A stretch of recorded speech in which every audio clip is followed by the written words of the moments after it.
David Tranchecoste, en direct des Épicuriens. Alors avant-hier, tu préparais avec Nicolas Jiménez, gitan de sa personne, la fête des voisins en plein Saint-Jacques, donc pas riverain de Saint-Jacques, mais en plein Saint-Jacques.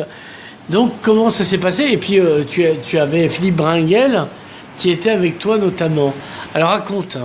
Ben, ça s'est passé qu'en fait on a eu pas mal d'amis qui nous ont rejoints pour faire cette fête des voisins qui sont voisins. On habite tous Saint-Jacques, moi Ouais. presque à 5. Ça s'est passé que très étonnamment qu'il y a eu beaucoup d'enfants dès notre arrivée. Ils ont tout de suite compris qu'il y avait une fête qui se préparait. Et la notion de fête, du partage, ils n'avaient jamais fait. Donc c'était au départ très très spécial parce qu'ils pensaient qu'on était là pour donner des cadeaux, tout ça. Des scooters, tout ça. Enfin. Ou peut-être, mais en tout cas, je leur ai expliqué que c'était la fête des voisins, un partage, qu'on était là pour discuter ensemble, se connaître, tout ça. Mmh. Et dès qu'ils ont compris cette notion, c'était assez rapide, hein, et vraiment des gosses qu'on ne pensait que même certains adultes n'ont pas chez nous, on va dire. Ces petits gitans ont été adorables, ont tout de suite voulu tous travailler. Et le mot travail m'a vraiment touché, ils voulaient tous nous aider, travailler à faire des toasts. Donc on s'est limite fait surprendre à devenir presque une grande entreprise avec 40 gamins.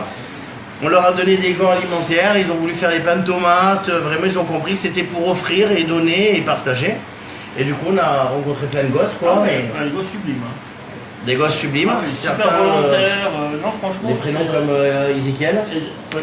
Ezekiel, c'était un des gamins qui avait 14 ans, qui vont bien au collège, on a posé la question à certains gosses. Ouais. Ezekiel, entre autres, avec son collègue, vont bien au collège Jean Moulin, ils sont en 5e. Ouais. Une petite qui avait 12 ans qui va aussi au collège. Donc ça a permis, grâce à cette fête des voisins, donc, à faire des liens, surtout avec ces gosses, pour, par exemple, s'ils ont un stage à faire, sans problème, ils ont leur stage signé d'avance aux Épicuriens. J'ai même été voir Carrefour pour leur expliquer que j'ai rencontré des jeunes formidables. Ils ont envie vraiment de partager et de sortir travailler et autre chose, quoi. Donc c'était une vraie fête des voisins pour faire des vraies rencontres. Alors il y avait la séquence des politiques. Voilà. Le courant d'air politique. Ouais, le courant d'air politique. Alors racontez-nous ça, c'est tocamanette comme on dit en catalan. Donc ils sont passés, ils ont dit bonjour à tout le monde et ils sont partis très vite. Voilà. Moi c'est ce que j'en ai vu. Hein, Voilà, c'est ce qu'ils se sont montrés quoi.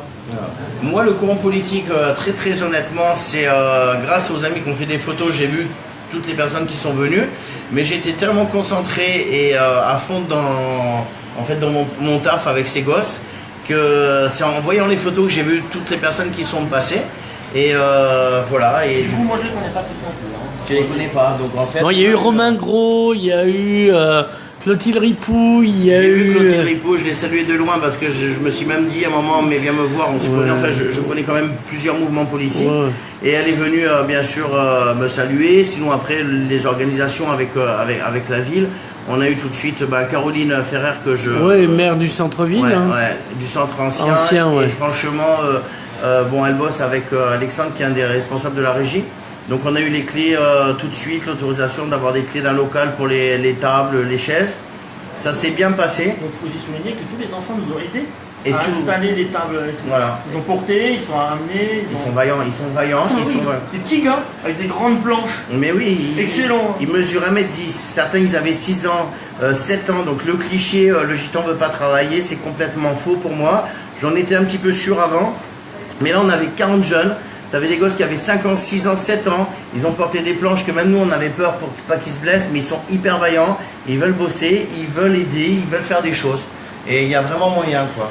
Donc avec cette organisation, c'était une rencontre humaine exceptionnelle.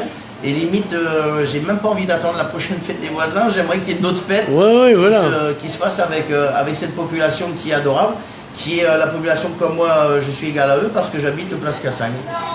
Voilà. Et puis aussi la cerise sur le gâteau, moi j'ai tout, c'est la petite Mémé. Ah, la petite Mémé. La petite Mémé, elle était tellement heureuse qu'il y ait une fête qui se passe, une fête des voisins dans son quartier. Elle nous a embrassés, remerciés, du coup ils nous ont raconté des anecdotes. Et en même temps, le truc bête peut-être, mais elle nous expliquait que ce qui se passait là, elle disait c'est fabuleux, mais elle disait avant, C'était comme ça. Bon, il y a beaucoup de gens, ils sont morts, hein, les vieux et tout. Mais avant, la fête des voisins, ça existait tout le temps. En fin de compte, il n'y avait pas un jour, c'est un peu comme la fête, le jour de la femme, la fête du travail, etc. C'était le lien avec les voisins, c'était tous les jours. Oui, il y avait une vie sociale. ensemble normale. Une vie ensemble normale. Et du coup, ça lui a rappelé en une soirée ce qu'il vivait tous les soirs. Donc, bientôt, le retour de la fête des voisins avant la date fatidique. Mais franchement, je pense qu'on peut même faire plein de projets parce qu'ils sont vaillants, il y a une envie. C'est une population, c'est vraiment un village parce que le but aussi c'était de faire venir tous ces gens qui habitent leur petite maison. J'aime pas des fois utiliser le mot bobo, mais il y a des gens qui ont investi, qui ont acheté des petites maisons dans le quartier parce qu'il faut dire les choses, c'est pas très cher. Et puis c'est sympa d'être à côté, mais se mélanger c'est différent. Donc j'étais très content d'avoir réussi avec Nico. Ouais, Jiménez. Nico Jiménez, de faire venir des gens d'extérieur.